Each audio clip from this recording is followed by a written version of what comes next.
ayat 21 hingga 26 daripada surah As-Sajdah, ya, sebagai pengakhiran kepada halaman ini.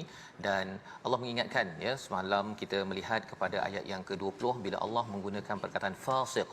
Istilah fasiq itu adalah satu istilah yang amat-amat keras sebenarnya. Ada istilah kafir, orang yang kafir tidak percaya kepada Allah Subhanahu Wa Taala. Tetapi orang fasik itu adalah tidak percaya dan menentang, derhaka kepada Allah Subhanahu Wa Taala. Di manakah tempatnya? Adalah neraka Allah Subhanahu Wa Taala. Kita boleh bayangkan, ya, kalau seseorang itu tidak percaya kepada apa yang mak cakap, itu satu. Tetapi kalau tak percaya dan kemudian melawan mak, itu adalah seorang anak yang amat-amat teruk, istilahnya anak derhaka. Maka lebih daripada itu Allah membawakan istilah fasik ini, ya, pada ayat yang ke-21, walanudhiqannahum, ya, dirasakan mereka ditimpakan dengan azab di dunia lagi. Di dunia lagi, dunal adabil akbar, sebelum sampai kepada azab yang lebih teruk di akhirat nanti, agar kembali, agar mereka kembali. Apa maksud dia dalam ayat ini?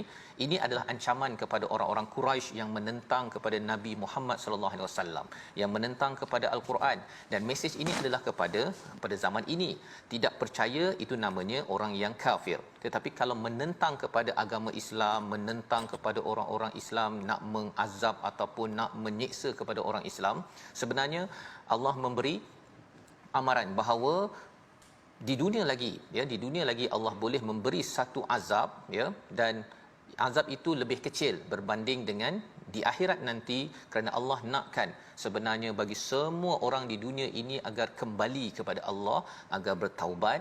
Dan apabila kita melihat perkara ini untuk orang yang musyrik. Tapi dalam masa yang sama kita ambil pelajaran dalam hidup kita ini, bila kita ada sedikit kepayahan, ujian yang Allah berikan, bukan azab tetapi ujian, itu sebenarnya untuk kita kembali, ya, untuk kita kembali, kita beristighfar pada Allah, kita tengok balik apa yang saya dah buat selama ini, Quran saya bagaimana, amalan solat saya mana yang saya tertinggal, saya akan cuba semak kembali untuk saya ingin bertemu Allah Subhanahu Wa Taala.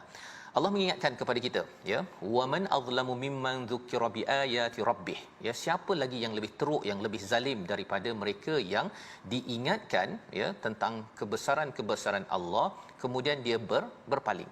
Satu ialah orang-orang musyrik pada waktu itu, diingatkan oleh nabi, mereka berpaling. Tetapi ia juga mesej untuk kita. Bila kita baca Quran, ya, kita dapat tazkirah, Ustaz, ya, kita dapat tazkirah dari masa ke semasa. Kemudian kita pula yang jenis tak nak ikut, ya, tak nak ikut. Kita mungkin baca tetapi kita berpaling daripada apa yang disampaikan.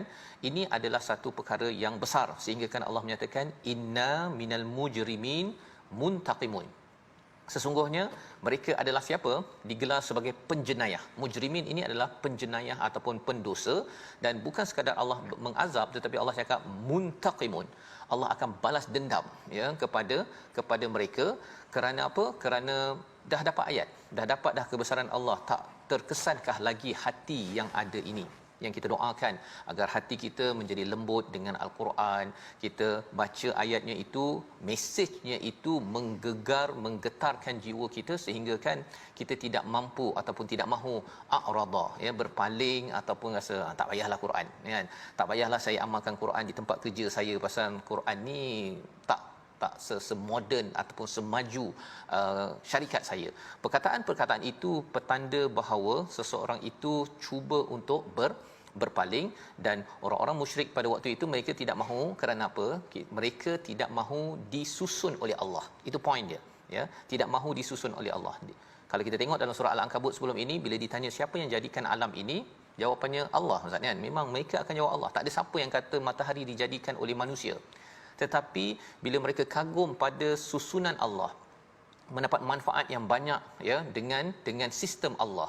Kita dapat guna telefon, internet ini kerana dapat signal yang disusun oleh Allah Subhanahu Wa Taala, yang itu dia nak, ya, dia nak. Tetapi bila disusun, Allah kata okey, sekarang ikut peraturan dalam Al-Quran untuk Allah susun, yang itu ramai yang cuba engkar, istilahnya a'rada anha dalam ayat yang ke-22.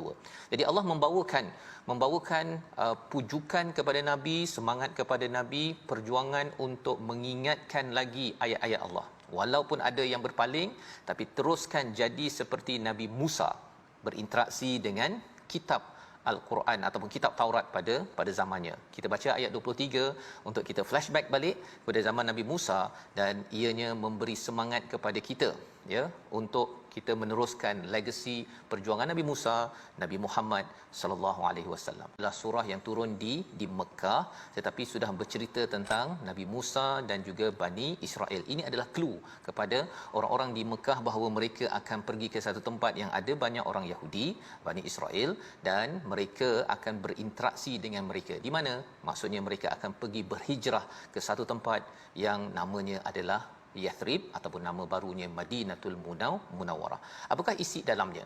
Dalamnya Allah memperkenalkan sekali lagi kisah Nabi Musa yang ada diberikan kitab, dan jangan ragu pada apa yang ada di dalamnya. Miryatim mil liqa'ih, iaitu jangan ada keraguan dalam pertemuan dengannya untuk bertemu Allah Subhanahu Wa Taala. Itu isinya.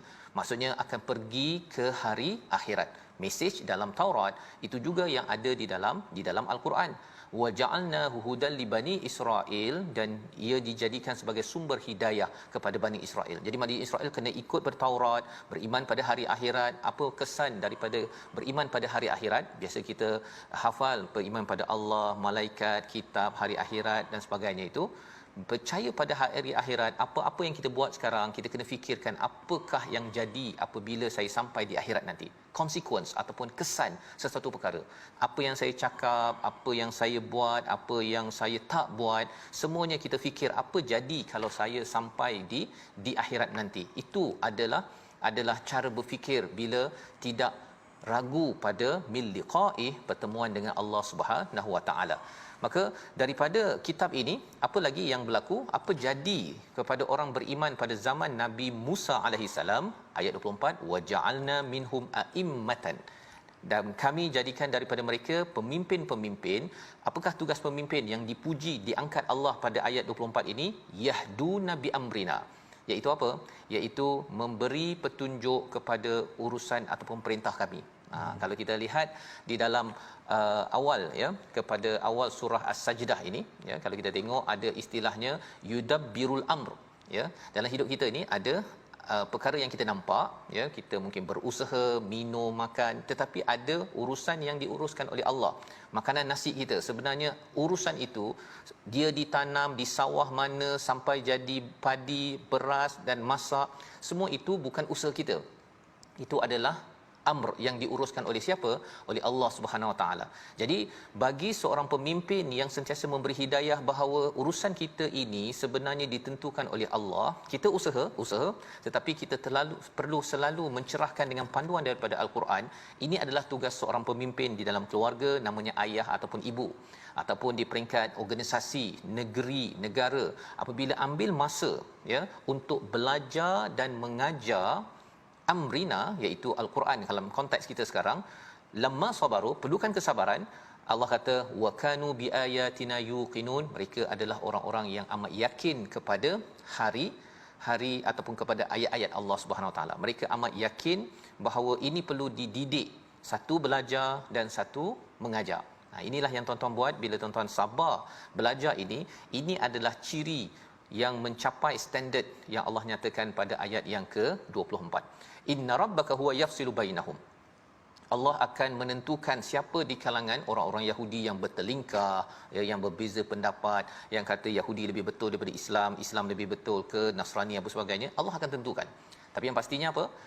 Ianya sudah tentunya berasaskan kepada kebenaran yang datang daripada wahyu Allah Subhanahu Wa Taala. Jadi ini adalah bagaimana Allah memberi pendidikan kepada kita, ya, bagaimana menjadi seorang pemimpin yang makin sujud, makin lagi merendah diri, makin lagi nak mendidik dan juga belajar panduan daripada Al-Quran kepada ahli keluarga dan ahli organisasi. Membawa pada perkataan pilihan kita pada hari ini, kita saksikan, iaitu perkataan kita danawa, maksudnya mendekati ataupun merendah. Ya, inilah istilah al-adab bil adna, ya, iaitu azab yang rendah, yang dekat, iaitu azab di dunia ini 133 kali disebut dalam Al-Quran. Azab yang kecil di dunia ini adalah tujuannya mengajak manusia kembali kepada Allah agar jangan sampai menzalimi diri dan juga tidak mahu untuk belajar dan mengajar wahyu kepada ahli keluarga dan juga masyarakat. Inilah perkara yang perlu kita beri perhatian, kerana makin jauh daripada al-Quran, seseorang itu mudah menzalimi. Seseorang yang jauh daripada al-Quran pasal tak belajar, tak tahu apa isi kandungan al-Quran, ia akan jadi seperti apa? Seperti orang yang dinyatakan pada ayat yang ke-22, dia mudah untuk a'rada anha, ya, mudah untuk berpaling. Ini panduan untuk sama-sama kita lihat, dan selepas ini kita akan melihat lagi peringatan demi peringatan daripada Allah Subhanahu Wa Taala. Ada dua deria yang Allah nyatakan pada awal surah As-Sajdah, Allah ulang balik di dalam ayat 26 dan 27. Ustaz, ya, kita akan baca sekali lagi nanti selepas rehat. Dua deria tersebut iaitu dengar, yasmaun, dan yang keduanya tuan-tuan boleh teka, tulis di Facebook tersebut, iaitu yubsirun pada ayat 27, iaitu mata. Mengapa telinga didahulukan daripada mata? Pada awal surah As-Sajdah dan juga di hujung ini pun sama juga. Afala yasmaun di hujung ayat 26, afala yubsirun pada ayat 27. Tuan-tuan yang berada di depan Facebook boleh typekan apa jawapannya, ya. Yang depan kaca TV boleh bincang-bincang dahulu, minum-minum. Kita sambung selepas ini dalam My Quran Time, baca faham amal, insya-Allah. 26, awalam yahdilahum kam ahlakna, dan tidakkah menjadi petunjuk bagi mereka betapa banyak umat-umat sebelum mereka yang telah kami binasakan, sedangkan mereka sendiri berjalan di tempat kediaman mereka. Sesungguhnya demikian itu terdapat tanda-tanda, apakah mereka tidak mendengar. Ya. Jadi bila kita pergi ke satu kawasan yang telah runtuh, Ustaz, ya, contohnya Madian ke, kawasan-kawasan Thamud ke apa sebagainya, tempat itu kita tak nampak dah orangnya. Kita nampak dia batu-batu tersebut, macam kita pergi ke Kuala Lumpur ke, kita pergi ke tempat-tempat bersejarah, kita nampak batunya saja, kan, binaan dia. Pada waktu itu bagi orang yang tidak dengar sejarahnya, dia rasa batu adalah batu. Pergi Hudaibiyah, nampak batu-batu yang dah runtuh-runtuh tu, contohnya bagi tuan-tuan yang pernah pergi ke Mekah, kita rasa oh lah ini je ke, kan. Tetapi bagi orang yang pernah mendengar, ya, Allah kata afala yasmaun, mengapa kamu tidak mendengar, mengapa mereka tidak mendengar? Orang yang mendengar ini, dia bila melihat batu-batu runtuh di Hudaibiyah itu, dia akan menghargai bagaimana perjuangan Nabi datang daripada Madinah pergi ke Mekah dan kemudian kena suruh balik, Ustaz. Kena suruh balik 400 km. Jadi kita tengok batu tersebut bukan tengok batu saja, tapi kita tengok dengan rasa penuh hiba, dengan penghargaan, kerana kita sudah mendengar. Itu kepentingan mendengar. Mendengar kalau tak ada, ia menghalang kita untuk menghargai banyak perkara. Tapi kalau tak nampak, macam kita tak nampak pun, tapi kita dengar penceramah, kita masih lagi boleh masuk hidayah-hidayah daripada Allah Subhanahu Wa Taala. Jadi diawalkan yasmaun ataupun pendengaran ini, pendengaran lebih penting daripada penglihatan, kerana pendengaran ini adalah tempat masuk ilmu, tempat masuk hidayah daripada Allah Subhanahu Wa Taala. Dan kita ucapkan kepada rakan-rakan kita, Ustaz, ya, yang dipimpin oleh Kak Azlina kita, betul, tak boleh mendengar tapi bila tengok sign language itu dapat untuk menghargai tadabbur al-Quran ini. Kita yakin bahawa ini adalah satu perjuangan mengambil pelajaran daripada ayat 26. Sambungannya ayat 20.